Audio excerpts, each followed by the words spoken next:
Salut la team, j'espère que vous allez bien, c'est Franck Coty et aujourd'hui on va parler clip musical. Ouais, c'est vrai, on en a tous regardé dans sa vie, il y a certains clips qui nous ont marqués, d'autres peut-être un peu moins, mais en tout cas on a tous une histoire avec le clip, qu'on le voit sur YouTube ou à l'époque à la télévision, ou même pour les plus vieux d'entre nous au cinéma, oui.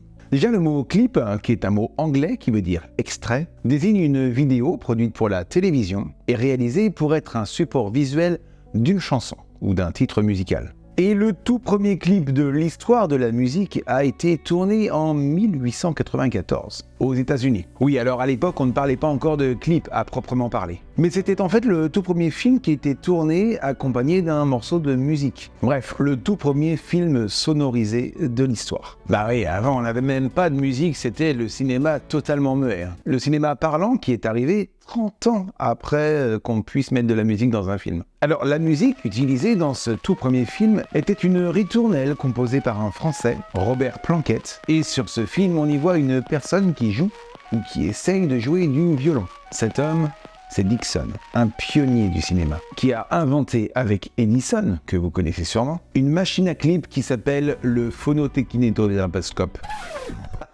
Je la refais. Une machine à clip qui s'appelle le phonokinétoscope. Suite à ce deuxième échec, Franck a décidé de ne pas insister.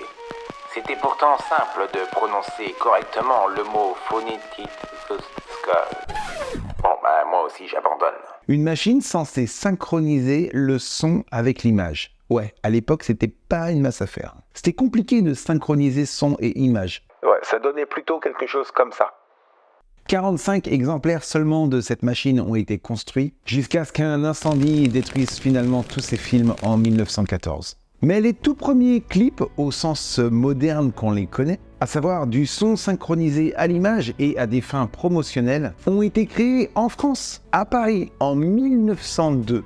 Ouais, c'est il y a longtemps. Alors, attendez, ça s'appelle toujours pas clip à l'époque. Non, on appelle ça des phonocènes. Et c'est une cinéaste française qui les réalise, Cocorico. Alice Guy, la secrétaire d'un certain Léon Gaumont. Ouais, Gaumont. Normalement, tu as déjà entendu parler de ce nom-là dans le milieu du cinéma. 15 ans plus tard, 700 phonocènes d'une durée de 1 à 2 minutes sont réalisés. Ils sont présentés dans des cabarets, dans des bordels, dans des foires, partout où il y a du cinéma. À l'époque, on pouvait même acheter la partition à l'entrée pour pouvoir, pendant la projection, chanter en chœur. Ouais, les prémices du karaoké, quoi. D'ailleurs, devant l'ampleur de ce phénomène chez Gaumont, ils décident de faire tourner en playback les chanteurs populaires de l'époque. Tous voient ainsi leur notoriété et leurs revenus exploser grâce au phonocène. Le phonocène devient un outil extraordinaire pour se faire connaître. Ça fonctionne si bien qu'Alice Guy part même aux États-Unis pour proposer le concept outre-Atlantique.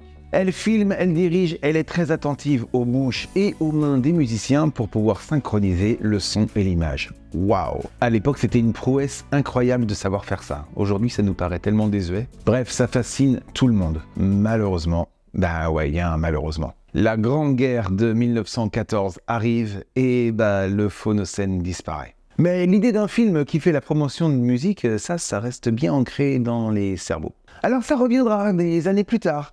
Dans les années 60, sous le nom Scopitone. On n'est toujours pas sur le clip, à proprement parler. Alors le Scopitone, c'est une sorte de jukebox vidéo. Tu mets un petit peu d'argent dedans, comme un jukebox, sauf qu'au lieu de n'avoir qu'une musique, tu as aussi la vidéo qui est synchronisée avec la musique. Et ça, c'est surtout les labels, les distributeurs et les maisons de disques que ça intéresse. Oui, ça aide à promouvoir la vente de leurs chansons ou de leurs artistes. Puis, toujours dans les années 60-70, on commence à voir arriver les postes de télévision dans les foyers. Et c'est là qu'on voit apparaître les premiers clips qui sont diffusés à la télévision. Alors, 2 avantages à diffuser un clip à la télé. Pour les producteurs, ça permet toujours d'accroître la popularité de la chanson et donc de l'artiste et donc des ventes. Bref, ça fait de la pub. Et pour la télé, ça aide pas mal parce qu'à l'époque, il y avait énormément de problèmes techniques. Donc des coupures d'antenne régulières, ça captait pas bien, on avait des soucis, il n'y avait pas de réception. Et donc, pour faire patienter dans la grille des programmes, eh bien, à moindre coût, on pouvait avoir des diffusions de clips. Bah ouais, ça fait des heures d'antenne de diffusion gratuite sans avoir d'émissions à produire. Jusqu'au début des années 80, où là, les chaînes de télévision commencent à se multiplier. C'est là que le clip commence à bénéficier d'une meilleure considération. On ne considère plus le clip comme un bouche-trou, mais comme une véritable œuvre artistique, ce qui d'ailleurs permet au clip d'avoir des moyens financiers bien plus importants pour la production. Et c'est dans ces années-là qu'on voit une véritable révolution du clip qui vient accompagner la chanson. Première diffusion mondiale en 1983 dans tous les pays du monde en même temps, Thriller de Michael Jackson. Là, c'est plus un clip, un extrait, court-métrage. Non, là, on parle presque de moyen-métrage. Ça dure plus d'un quart d'heure et ça participera au succès qu'on connaît tous de cette chanson et de l'album Thriller. On commence à avoir des émissions spéciales pour parler des clips, on commence à avoir des récompenses données à des clips et on commence même à voir émerger des chaînes de télévision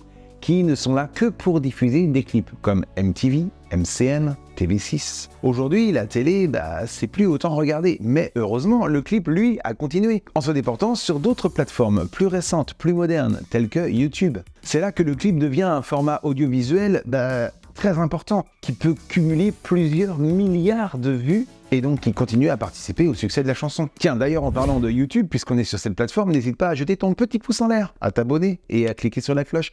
Ça me soutient et ça fait du bien. Oh, dis donc, ça rime.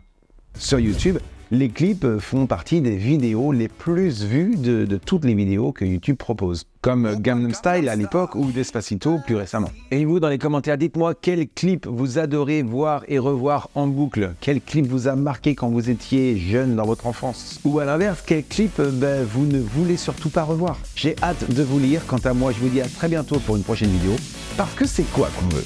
C'est ça qu'on veut.